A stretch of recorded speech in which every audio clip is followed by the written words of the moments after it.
Gloire à Dieu, alléluia. Amen. J'aime ces cantiques, à Dieu soit la gloire. J'aime bien les chanter, mais j'aime mieux les vivre, alléluia. C'est vrai que chanter la louange du Seigneur, c'est bien, mais combien on doit la vivre chaque jour. C'est important de réaliser que dans ce temps de culte, de louange, on vient glorifier Dieu. On vient l'adorer. On ne vient pas simplement pour être présent en tant que spectateur, mais on est en tant qu'acteur de la foi. C'est ce que nous dit la parole, on doit être acteur de notre foi, et ce matin, nous puissions être acteurs de notre foi au travers de ces moments qu'on passe ensemble. Alors je me disais, mais quelle pensée apporter le premier dimanche de l'année? Et puis depuis quelque temps, j'avais un mot à cœur, c'est le mot paix. Je pense qu'en début d'année, ce qu'on a besoin, c'est d'avoir la paix. Il y a tellement de bruit de guerre autour de nous. Dieu nous invite à vivre et à être dans la paix. J'aimerais prendre un passage dans Jean, chapitre 14, verset 27. Vous le connaissez par cœur. De moins pour les lecteurs de la parole de Dieu, bien sûr. Même pour les autres. Ce passage est tellement connu. Tellement simple, mais tellement beau. Jean 14, 27. Jean 14, 27. Vous connaissez ce passage? C'est Jésus qui parle. Et qu'est-ce qu'il va nous dire le Seigneur? Ce matin, il nous dit, je vous laisse la paix. C'est bien, je vous donne la paix. Je ne vous donne pas comme le monde donne. Simplement ce verset, je vous laisse la paix, je vous donne la paix. Le Seigneur veut, pour chacun d'entre nous, nous puissions vivre dans la paix. C'est bien, mais est-ce que ce n'est pas aussi le désir de chacun d'entre nous? Il faudrait être insensé pour ne pas vouloir vivre dans la paix. Ce matin, la question qu'on pourrait se poser, mais sommes-nous dans la paix? Vivons-nous chaque jour la paix autour de nous? Alors oui, on va dire oui, mais réellement entre nous. Suis-je en paix avec tout le monde? Est-ce que je vis un temps de paix avec toutes celles et ceux qui m'entourent, avec toutes celles et ceux qui sont autour de moi? Parce qu'on parle de guerre autour de nous. Vous allumez la télé, il y a la guerre. On parle de conflits, de querelles. Alors, lorsqu'on écoute les informations, on entend bien souvent que des mauvaises nouvelles. Mais on doit vivre avec, mais ce n'est pas parce qu'il y a des mauvaises nouvelles autour de nous qu'on doit être, nous, dans la tristesse, parce que Dieu nous a donné quelque chose, c'est la paix. Alors, vivre dans la paix, c'est bien, mais la question, c'est facile à dire, mais comment est-ce possible? Est-ce que tout le monde vit la paix? Et comment est-ce possible de vivre dans la paix? Jésus dira au chapitre 14 qu'on a lu, premier verset, que votre cœur ne se trouble pas. Est-ce que ce matin, ton cœur est troublé? Est-ce qu'il y a des choses qui troublent ton cœur et qu'est-ce qui trouble ton cœur ce matin? Qu'est-ce qui pourrait empêcher que tu sois dans la paix? Quels sont les obstacles dans ta vie qui t'empêchent de vivre cette paix? Paul dira aux Philippiens, et parlera de la paix, il dira, et la paix de Dieu qui surpasse toute intelligence gardera vos cœurs et vos pensées en Jésus-Christ. La paix de Dieu qui surpasse toute intelligence. C'est-à-dire que ce n'est pas seulement avec mon intelligence que je peux vivre dans la paix. Pour vivre dans la paix, il faut quelque chose de plus grand que l'intelligence. Il faut le miracle. Et le miracle de Dieu. Parce qu'avec l'intelligence, on peut désirer la paix, mais après, notre chair est là et on n'arrive pas toujours, même si on le sait, on le conçoit, de vivre dans la paix. La parole de Dieu nous rappelle que Jésus seul est notre paix. Lui seul peut apporter la paix dans nos cœurs. Pourquoi? Parce que nous étions ennemis de Dieu, à cause du péché. Et ce péché enlever de nos cœurs la paix. Lorsqu'on n'est pas tranquille dans sa conscience, lorsqu'on a fait quelque chose de mal, je ne sais pas si vous avez remarqué, on n'est pas bien. Alors on peut paraître bien, mais au fond de nous, on dit il y a un truc qui ne va pas. Il y a quelque chose qui cloche dans ma vie et on ne sait pas toujours quoi et on ne sait pas comment faire. Jésus nous donne la paix. il la donne. Encore faut-il que nous voulions la prendre. Si je vous donne un billet de 500 €, ouais, 50 €, hein, c'est le début d'année, il y a eu les vacances, il y a eu les cadeaux, c'est compliqué. Qu'est-ce que vous allez faire? Merci, c'est bien. C'est un exemple, hein, ce n'est pas la réalité. Hein. Si je vous donne quelque chose qui va vous intéresser, vous allez venir le prendre. Lui, Jésus veut nous donner la paix. Alors vous allez me dire, ce n'est pas palpable, la paix. Ça ne se touche pas, mais combien c'est important? Combien c'est important que de vivre la paix de chaque jour? On aime bien les choses qui se sentent, qui se ressentent, hein, mais ce matin, je pense qu'un certain nombre d'entre nous ne sont pas dans la paix. Que certains d'entre nous ont besoin de retrouver la paix avec Jésus. La paix avec Jésus, et je pense que si Dieu m'a mis cette pensée à cœur, c'est que certains en ont besoin. Peut-être que chacun d'entre nous en avons besoin à un moment. Pourquoi la paix? Parce que je pense que c'est quelque chose d'extraordinaire. C'est une expérience extraordinaire que dans notre cœur, on soit serein, tranquille, que notre âme soit apaisée. Est-ce que ton âme ce matin est apaisée? Est-ce que ton âme est pleinement apaisée? Cette paix n'est pas réservée pour un seul jour. Elle est pour tous les jours de notre vie, chaque jour. On doit la vivre chaque jour, cette paix, non pas une fois de temps en temps en disant « Ah, aujourd'hui je suis bien réveillé, j'ai pas mal, nulle part. Ah, enfin !» Le corps peut être bien, mais ton âme, comment est-elle ce matin? Comment se porte ton âme? Comment se porte ton cœur ce matin? La parole nous parle de Jésus et il nous dit « Il sera appelé prince de la paix ». Ésaïe 9, verset 5. Prince de la paix. Ce matin, avons-nous rencontré, as-tu rencontré le prince de la paix? As-tu fait connaissance et as-tu croisé dans ta vie le prince de la paix? Le seul qui puisse nous parler réellement de la paix, c'est celui qui la vit pleinement. Et le seul qui puisse nous parler pleinement de la paix, c'est Jésus. Si nous voulons la paix, si tu recherches la paix, il te faut aller vers celui qui est le prince, celui qui connaît la paix, et vers celui qui peut te donner la paix. C'est ce qu'il nous dira, je te donne la paix. Désires-tu ce matin recevoir la paix du Seigneur? La désires-tu dans ton cœur ce matin? Amen. Ben moi je la veux. Moi je la veux et je veux la garder surtout.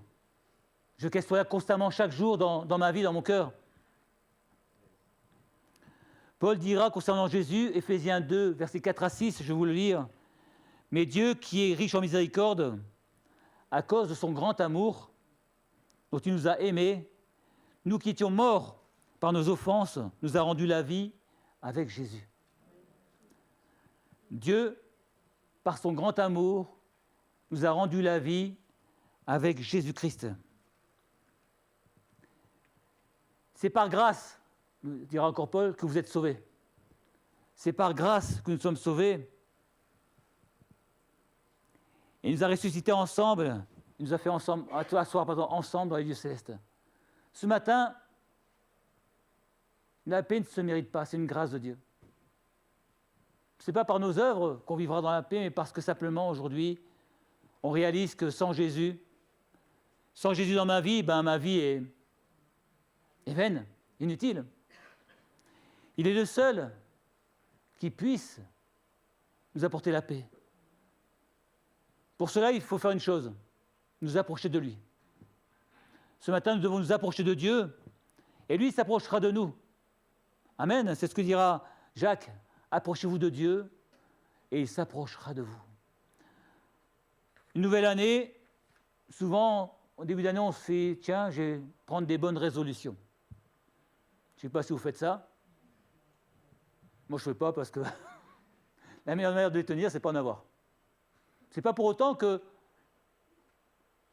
il ne faut pas que je change. Mais ce n'est pas simplement le 1er janvier que je dois changer, mais chaque jour de ma vie. Ce n'est pas que le 1er janvier où je dois prendre des bonnes résolutions, c'est chaque jour de ma vie. Chaque jour. Ce matin, la plus belle des choses qu'on puisse offrir à quelqu'un, c'est la paix. Moi, je ne peux pas vous l'offrir. Je ne peux pas la trouver à votre place, mais vous guider vers celui qui peut apporter la paix ce matin. Rappelons-nous que la paix, quand même, fait partie du fruit de l'esprit. Galates 5, 22, le fruit de l'esprit, c'est l'amour, la paix. Vous avez vu, il y a l'amour d'abord. La paix. Pourquoi? Parce que on a besoin de réaliser que Dieu nous aime. Moi, je le crois. On a besoin de réaliser que notre vie, Dieu nous aime, Dieu t'aime. Quoi que tu aies fait, quoi que tu aies vécu, Dieu t'aime. Et parce qu'il t'aime, eh ben, la conséquence derrière, c'est il veut mettre la paix dans ton cœur. Le fruit de l'esprit, c'est l'amour, la paix. Après, la joie, bien sûr, parce que quand on est dans la paix, on est dans la joie. Amen. Enfin, moi, c'est comme ça que ça fonctionne chez moi. Je ne sais pas chez vous, mais dans ma petite tête, ça fonctionne comme ça. Quand je suis dans la paix, je suis dans la joie. Quand je ne suis pas dans la paix, j'ai du mal à être dans la joie. Au contraire, je suis dans la tristesse, dans le découragement. Mais quand je sais que la paix de Dieu est dans mon cœur, ça me met de la joie dans le cœur et j'ai envie de chanter les louanges du Seigneur. Amen.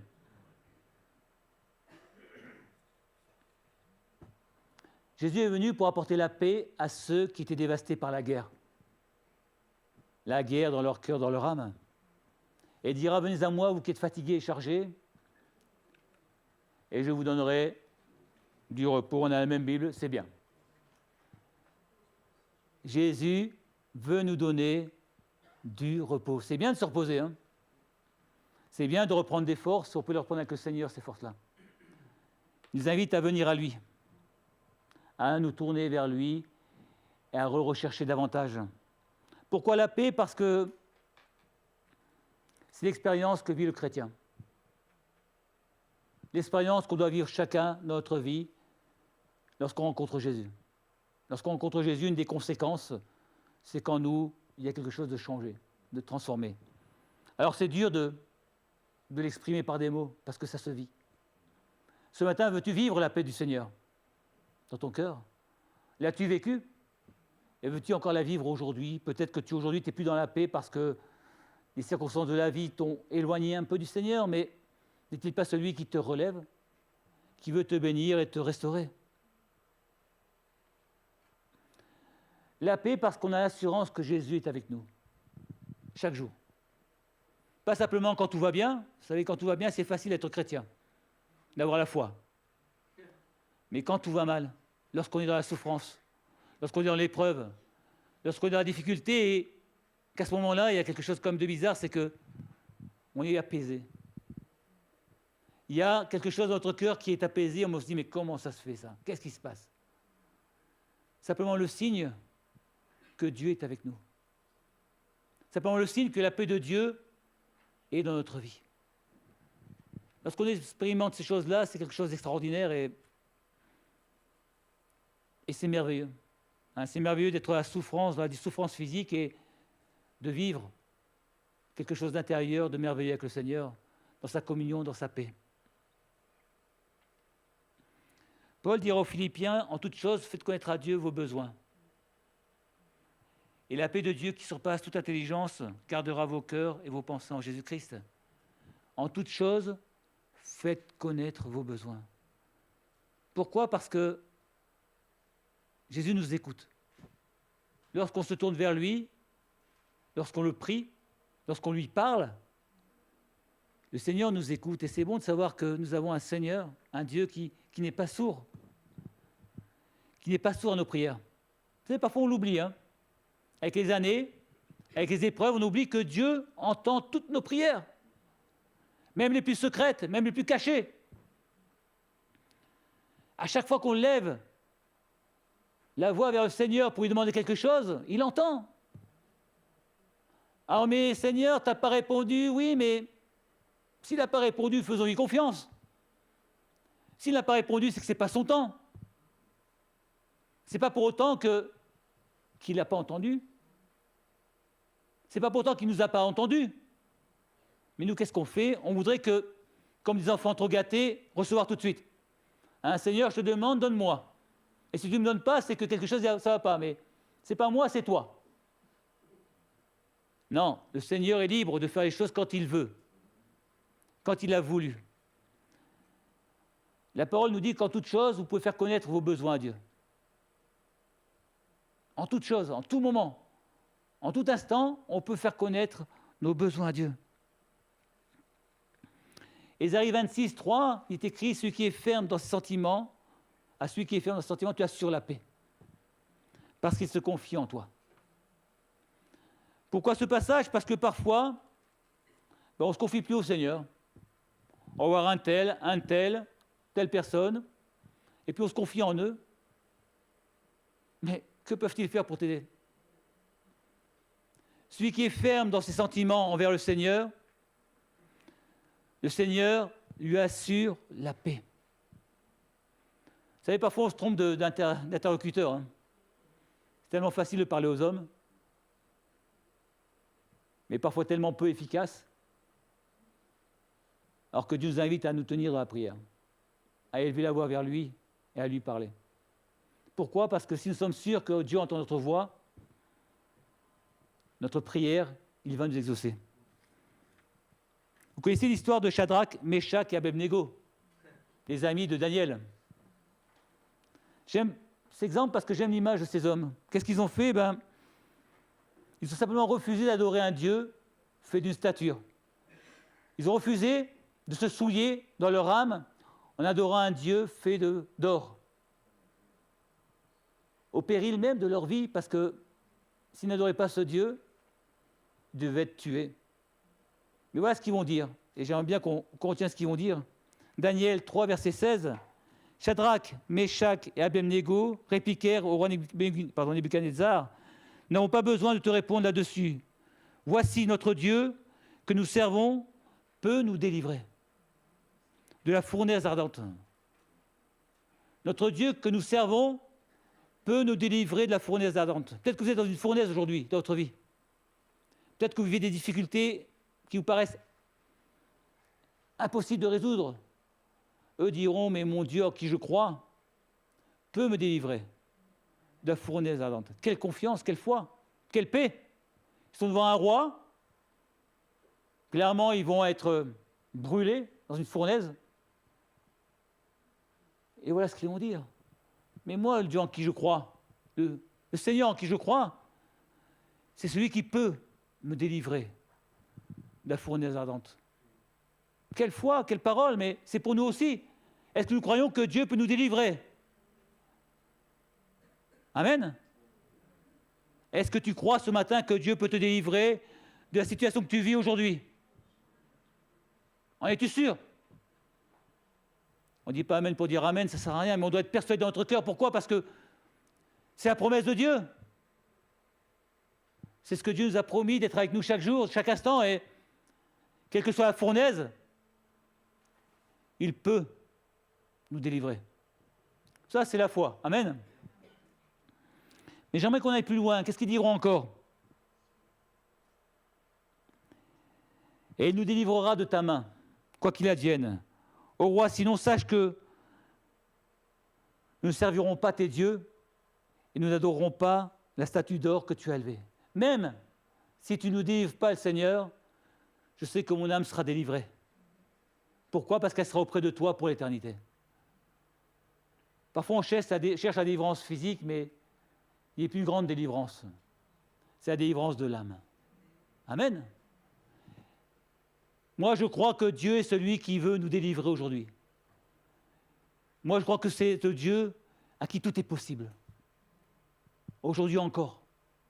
Ce matin encore, il est possible, parce que notre Dieu peut te délivrer. Et même s'il ne le fait pas, je continuerai à avoir foi en lui. Je continuerai à avoir confiance en lui. Je continuerai à le servir, à le louer, parce que c'est là ce que veut le Seigneur. C'est là où ma foi sera mise à l'épreuve, c'est quand, dans l'épreuve, je tiendrai ferme, attaché au Seigneur, attaché à sa vie, attaché à son amour. Ésaïe 26, 23, on l'a lu, nous devons être fermes dans nos sentiments. fermes dans nos convictions que le Seigneur est avec nous. Et si nous sommes fermes dans nos convictions, quelle que soit l'épreuve, il nous assure, pas forcément la délivrance, mais la paix. Il nous assure la paix dans notre cœur, dans notre âme. La paix de Dieu au travers de Jésus. Amen. Mais ce n'est pas suffisant. Vous savez, parfois on fait la paix avec Dieu, mais ce qui importe aussi, c'est de faire la paix avec nous-mêmes. On est en paix avec Dieu, on dit Seigneur, je te donne ma vie, alléluia, je suis passé dans les eaux du baptême. Mais maintenant, c'est quoi la suite? Quelle est la suite du programme? Est-ce qu'on s'arrête là ou est-ce que derrière on a besoin aussi parfois de faire la paix avec nous-mêmes? J'aime bien cette parole de Jérémie 29, 11, je la cite souvent, mais excusez-moi, j'aime bien. C'est « Je connais les projets que j'ai formés pour toi. » Projets de paix et non de malheur, afin que tu aies un avenir. Dieu connaît les projets qu'il a faits et qu'il a pour nous, qu'il a pour toi ce matin. Dieu a des projets pour toi. Mais parfois, nous-mêmes sommes des obstacles à nos projets, au projet de Dieu, parce qu'il nous manque quelque chose. La paix avec nous-mêmes. La paix à soi-même, c'est quoi? Qu'est-ce que c'est? C'est un nouveau départ. On accepte de se donner un nouveau départ. La parole dit que les choses anciennes sont passées. Toute chose est devenue nouvelle. Elle nous dit aussi que nous sommes une nouvelle création, une nouvelle créature.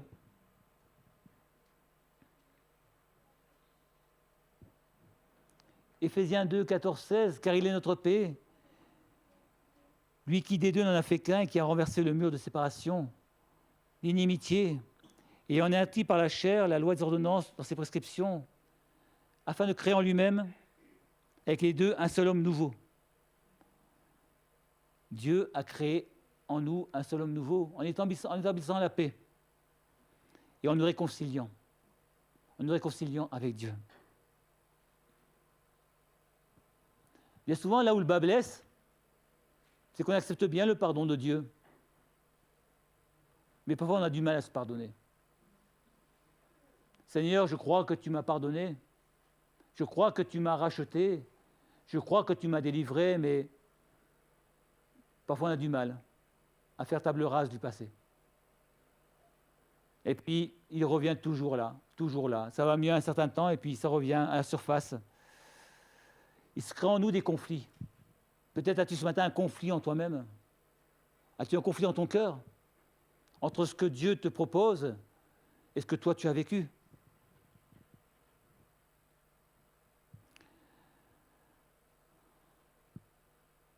As-tu réalisé qu'au travers du pardon de Dieu, il te permettait de vivre quelque chose de totalement nouveau? D'être pardonné de ta vie passée, de tes iniquités, de tes fautes? As-tu réalisé que le pardon de Dieu touchait aussi ton âme, ton cœur? As-tu réalisé que tu ne devais plus vivre avec ces choses passées, vivre avec cette souffrance dans le cœur? Vous savez, si on veut aller dans la mer, il faut larguer les amarres. Je ne peux pas avancer en pleine eau, je peux ramer autant que je veux. Si je ne largue pas les amarres, je n'avancerai pas. Bien souvent, le chrétien a envie d'avancer, il rame. Le seul problème, c'est que son passé le tient toujours. Il est toujours lié par son passé, il n'a pas laissé son passé derrière et ça empêche d'avancer. Alors, certains, on n'est pas parfaits. La parole dit que tous sont péchés. Mais il est venu pour porter nos péchés, nos iniquités. La parole dit qu'on a un avocat auprès du Père.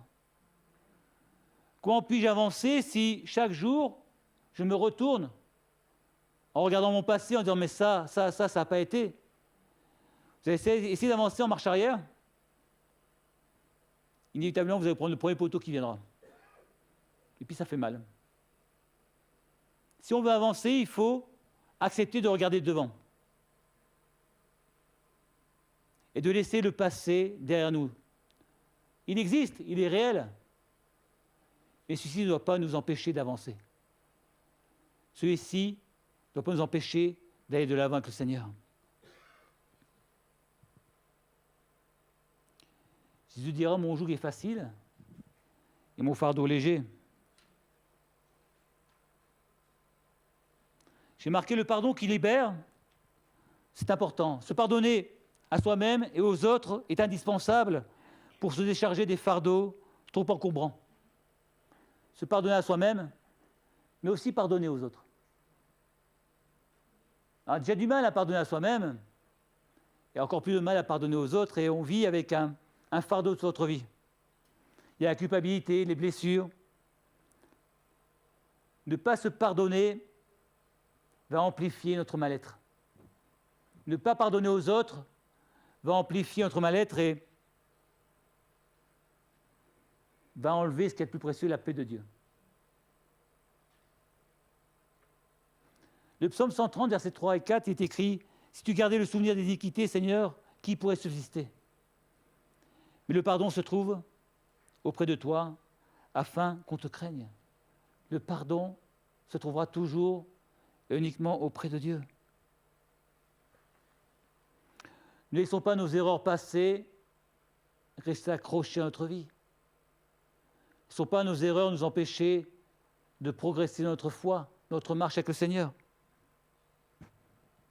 De progresser dans la foi. Parce que Dieu ne nous traite pas sur nos péchés. Il ne traite pas sur nos iniquités, mais sa bonté est grande envers ceux qui le cherchent. Psaume 103, versets 10 à 12. La bonté du Seigneur est grande envers ceux qui le cherchent. Ce matin, cherchez-vous le Seigneur, cherche-t-on le Seigneur? A-t-on envie de nous approcher du Seigneur, pour trouver la paix? Alors, quand on l'a trouvée, là on avance, attention de ne pas la perdre. Attention de la garder. Jésus a dit une chose, qui nous donne la paix, mais surtout, qui nous laisse la paix. Vous savez, parfois, on s'approche du Seigneur, parfois, on donne sa vie au Seigneur, on dit, oui, Seigneur, c'est vrai que tu as changé ma vie. Et puis, la paix de Dieu est là. Et puis, tout d'un coup, on commence à dire, mais il y a quelque chose qui ne va pas, parce que simplement, la paix, ça s'entretient. Notre vie spirituelle doit s'entretenir chaque jour. La paix de l'âme, ce n'est pas quelque chose qui arrive et puis c'est tout, on doit la garder. Et pour cela, il faut l'entretenir. Parce que, en tant que chrétien, il y aura toujours un adversaire qui voudra nous enlever la paix. On connaît ce passage. Il est là comme un lion rugissant, cherchant qui il va dévorer. Paul dira aux Éphésiens, chapitre 6, verset 11, « Au reste, frères, fortifiez-vous dans le Seigneur, et par sa force toute puissante, revêtez toutes les armes, afin de pouvoir tenir ferme contre les ruses du diable. » Pourquoi? Parce que la paix de Dieu, c'est une grâce. On l'a reçue. Elle est en nous. Mais on doit la préserver comme un trésor. Un précieux trésor que le Seigneur nous a donné. Je suppose que si vous avez des bijoux, des diamants et tout ça, vous ne les mettez pas à vue de tout le monde. Vous les protégez. Vous les entourez. Vous allez faire tout ce qu'il faut à la banque pour qu'on ne puisse pas vous les voler.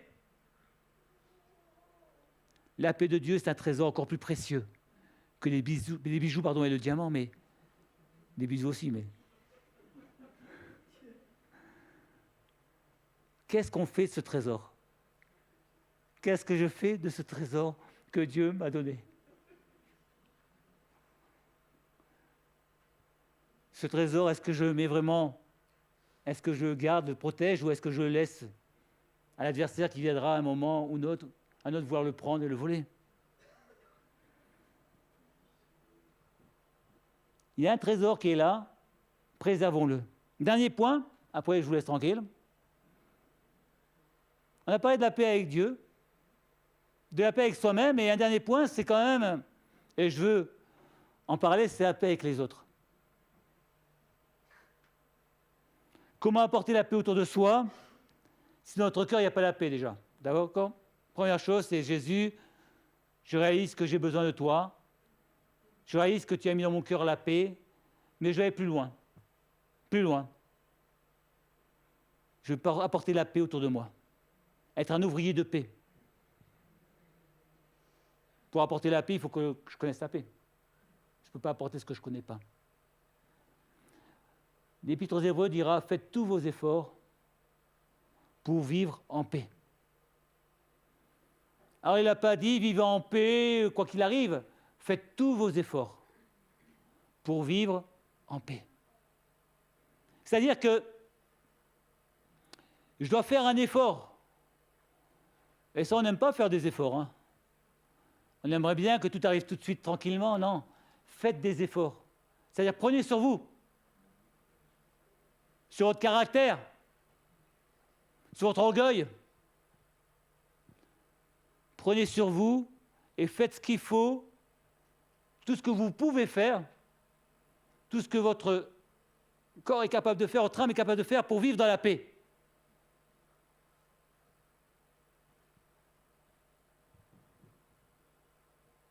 Romain dira, s'il est possible, autant que ça dépende de vous, soyez en paix avec les hommes.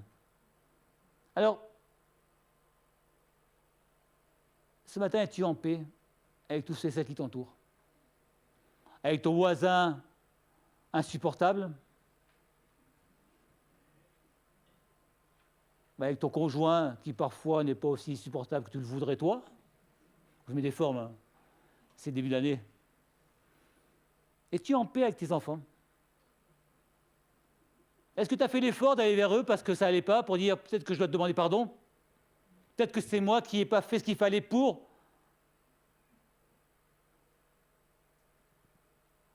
Es-tu en paix avec ta famille? Avec ceux qui t'entourent? Sommes-nous prêts à nous humilier afin que Dieu puisse trouver un chemin pour restaurer, réparer, guérir? La clé de la paix, c'est le pardon. S'il n'y a pas de pardon, il n'y aura pas de paix. Ce matin, es-tu prête à pardonner? C'est dur, hein? Non, c'est dur, c'est pas... Vous savez, quand tu es sur l'estrade, c'est facile de dire, il faut pardonner, alléluia, amen, merci Seigneur, mais c'est compliqué. Parce que parfois, il y a des souffrances qui sont là, profondes. Des blessures qui nous ont fait très mal. C'est vrai, c'est une réalité, et en tant que chrétien, on doit le vivre et on doit le réaliser. Mais comme Jésus nous a pardonné, en tant que témoin de Jésus-Christ, on doit aussi pardonner. Et si on n'a pas la force de pardonner, moi je le crois aussi, on doit demander à Dieu qui nous donne la force, le courage, la volonté de vouloir pardonner aux hommes. Amen. C'est cet esprit-là qu'on aura la paix. Sans pardon, pas de paix. Si on veut vivre pleinement la paix de Dieu et la dimension de l'amour de Dieu dans notre vie, apprenons et désirons pardonner. Ce que le Seigneur dira, si tu veux présenter ton offrande et que tu as quelque chose contre quelqu'un, ben va vers ton frère et réconcilie-toi avec lui. Va vers lui et réconcilie-toi avec lui.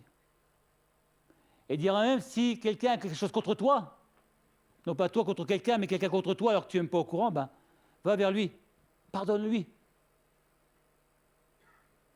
Le Seigneur met la barre très haute pour nos vies.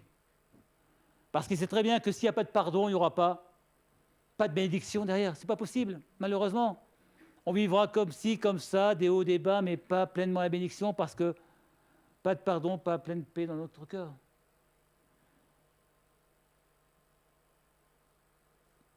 Combien il est important, je finis là, de vivre dans la paix, mais aussi d'être des ouvriers de paix. Ce matin, veux-tu être un ouvrier, une ouvrière de paix pour le Seigneur?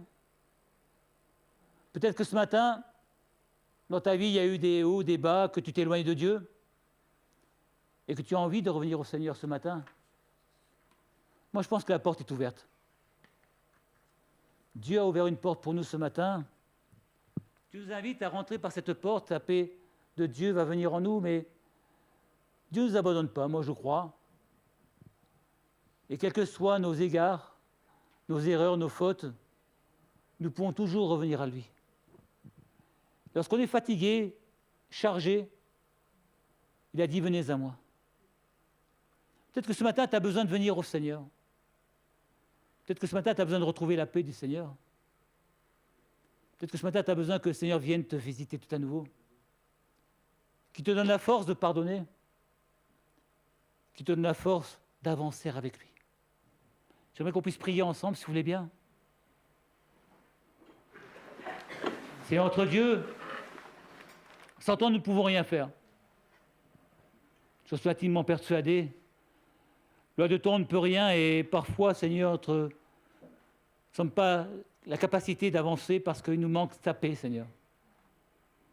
Je te prie ce matin de visiter mes frères et sœurs, de visiter ces amis qui sont là, que tu puisses te révéler dans leur cœur et apporter la paix, que tu puisses leur permettre de garder la paix, que tu puisses leur permettre, Seigneur, de restaurer leur cœur, leur âme pleinement, que tu puisses aussi leur permettre de trouver la force de pardonner, de se pardonner à soi-même, mais aussi de pardonner aux autres. Seigneur, tu es ce Dieu de paix et tu nous donnes la paix. Et je te prie vraiment que cette paix puisse se répandre au milieu de ton peuple. Que cette année 2024 soit pour chacun une année de paix, une année de joie, une année où tu viens encore manifester tes grâces dans chaque famille, dans chaque chrétien, dans chaque cœur, dans chaque âme, afin qu'ils puissent confesser que tu es ce Dieu de paix. Amen. Et que tu poses ta paix, que tu donnes ta paix, que tu apportes ta paix à chacun, Seigneur, au nom de Jésus. Amen. Amen.